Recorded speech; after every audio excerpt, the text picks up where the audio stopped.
Just tried recording this video and I was all over the place. Let's get right to it. I don't know if it's the mala beads or what, but I'm feeling very inspired today, and this is the fourth video that I have made today, and it is currently July 18th, a Saturday. Okay, so I was just flipping through Facebook and there we go. I was just flipping through Facebook and I saw a story of a friend of mine on Facebook, or an acquaintance. We're in the process of becoming friends anyway. And he was driving around with his boyfriend blasting the radio, and they seemed so happy together. And I thought, like, why can't I be happy like that? And then it slapped me in the face. Okay, first off, I know that I'm talking about happiness on here all the time. I'll probably keep talking about it in the future. Get used to it. This is me doing the Italian squid hand gesture. I'm always thinking about happiness. I'm always thinking about freedom and what it means to be free and what it means to be happy. And I looked at their video of them, even though it was only like 30, not even 30 seconds, like 10 seconds of them just laughing and stuff. And I realized they are free. These two people who I know through mutual friends, they are free right now in their life. They have their freedom and they are happy. I'm not free right now. Ergo, I'm not happy. Happiness and freedom go hand in hand. When you're happy, you're free. When you're happy, you don't care if you get to travel to this location or to that location, and you don't care when it happens or how it happens. It just will happen when it happens. My hair is annoying today. So when you're happy, you're free because you don't really care like where you are because you're happy. When you're free, you're happy. When you have your freedom, you're happy because you have nothing holding you down, so then you're like just exploding with joy. And I realized from looking at them, not even 5 minutes ago, that they're happy because they're free. And the reason why they are free, this is more important, is because they're happy. And I'm like, how can I get that? How can I get to where they are? And I think that how I get to where they are is by, I'm gonna set you down right here. It's really bright. There we go. I think how I get to where they are is I need to have things going on in my life to distract me. A lot of the times my unhappiness will manifest,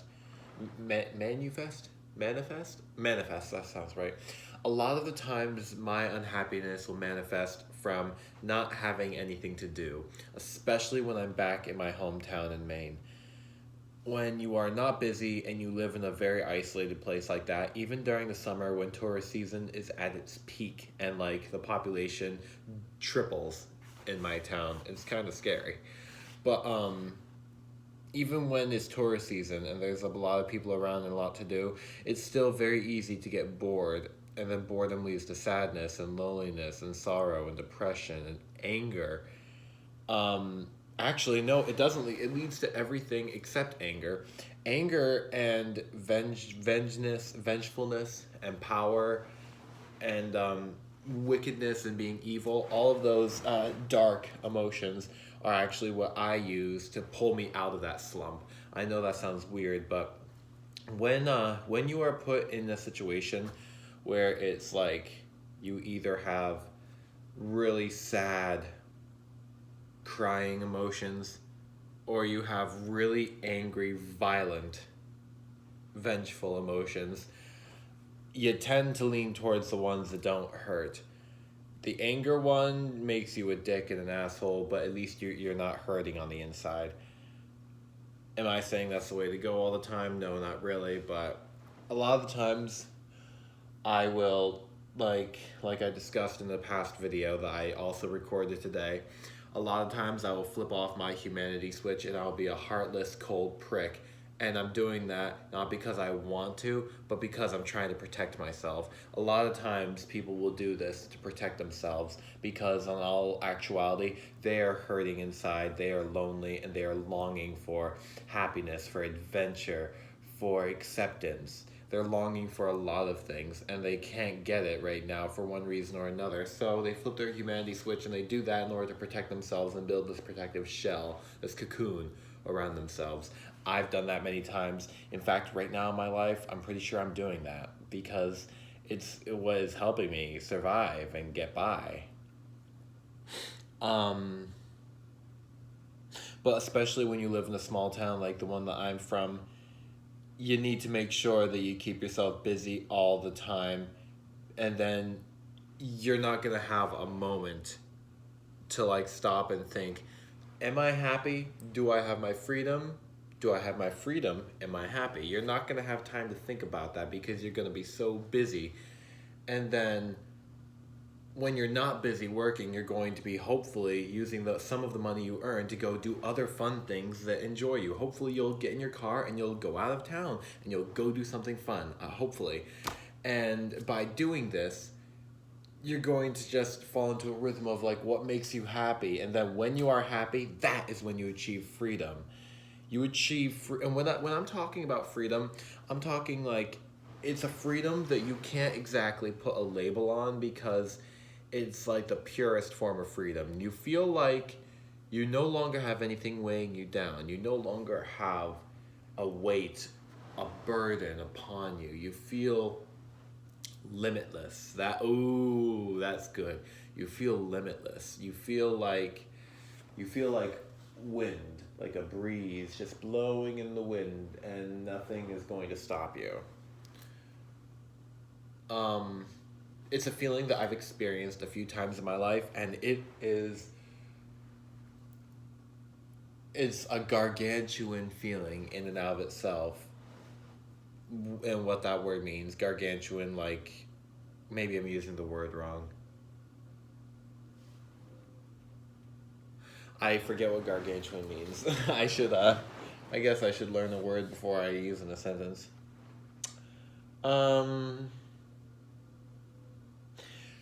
So that's basically all I wanted to say in this video, is that just from flipping through Facebook and checking out the stories of some of my friends and their friends, I see how happy they are, and I wonder why are they so happy, and it's because, number one, they have full-time jobs to keep them busy. They're not just sitting around giving themselves time to think of something to make them sad. Number two, they have each other. It's not like they're all by them. See, that's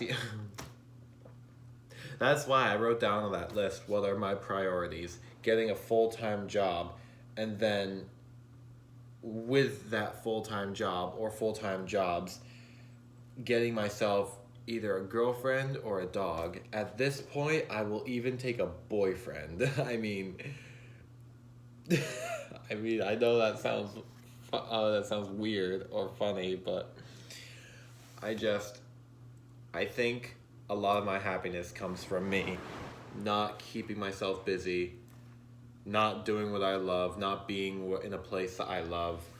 That's why moving out of my parents' house is a priority, as I've discussed, because I'm not happy there anymore.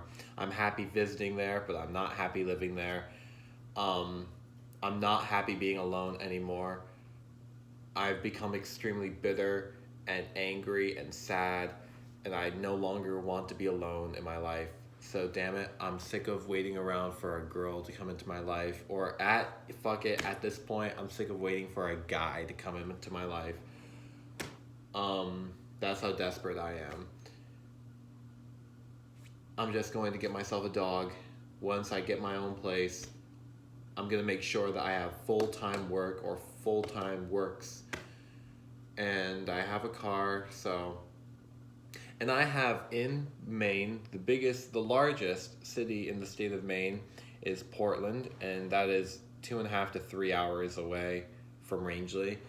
And although it is a long drive, believe me, once I get myself situated in Rangeley, I don't think I'm going to have any issue going to Portland, because I have a couple friends down there, and I would love to visit them, because a lot of them make the effort to come to Rangeley to visit other people, and they see me and stuff, so I would love to go out of my way to go see them. I would probably, definitely, if I get my dog by then, take a dog with me. People like me, guys, or guy, or gal, people like me tend to struggle in life because we walk a different path than the average person does. This is going to sound extremely cocky and extremely cheesy, but one might even say that people like me walk in the path of the gods. I gotta put a British accent on it because that's what makes it, that's just what makes it. People like me, which are far and wide, we walk in the path of the gods. Which in American, we walk in the path of the gods. In the path of the gods. I think that sounds cooler. And I know that sounds cocky, and I know that sounds like I'm saying that I'm better than everybody, and that is not what I'm trying to say. What I'm trying to say is that people like me that are far and wide, and we are a rare breed. We're a rare species. We,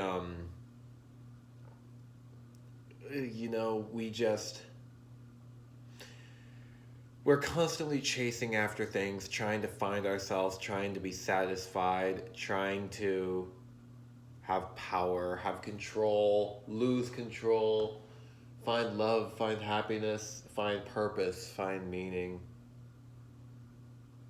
We set our eyes, our intentions on something, and we go after it, and sometimes we have tunnel vision and we are so certain that that's what we want, but then we get there and we're like, that's not what we wanted. So we're extremists. People like me, we are extremists.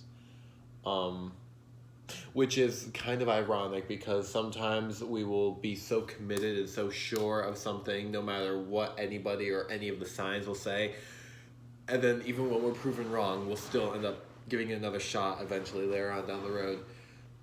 But then times where things are positive instead of negative, where there's more of a positive outlook with things, like you meet a person that could possibly be the person for you. They could possibly be the girlfriend or the boyfriend for you, and then that could lead to a positive thing compared to the previous thing I just discussed, which was negative. And all the signs pointed to negative. Well, this is a positive thing and could very well point to a positive thing, but people like me, we get scared and we drive situations like that away, all out of fear. I don't know why we do it. We, like I said, people like me are a rare breed.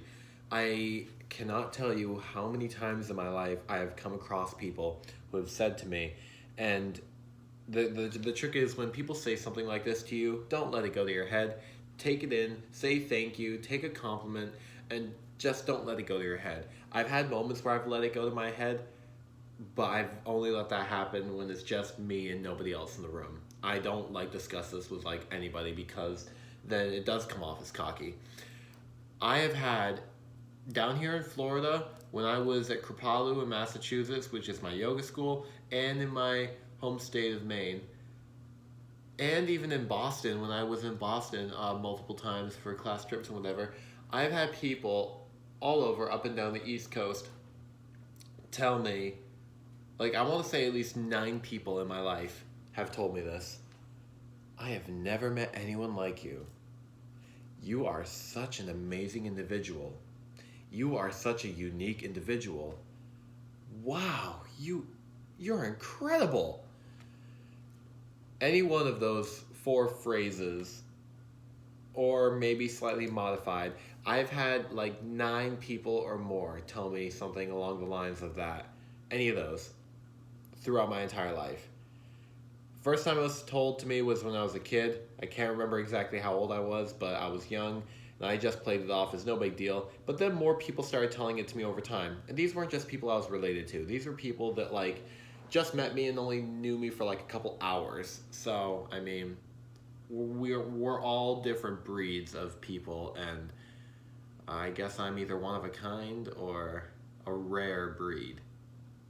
Okay, I don't really have anything else to talk about. I don't know how to end this video, so I'm just going to stop it. And I don't know what I'm going to call this video either. So, freedom and happiness. There we go. Or happiness equals freedom. Something like that. Okay. Love you. Bye.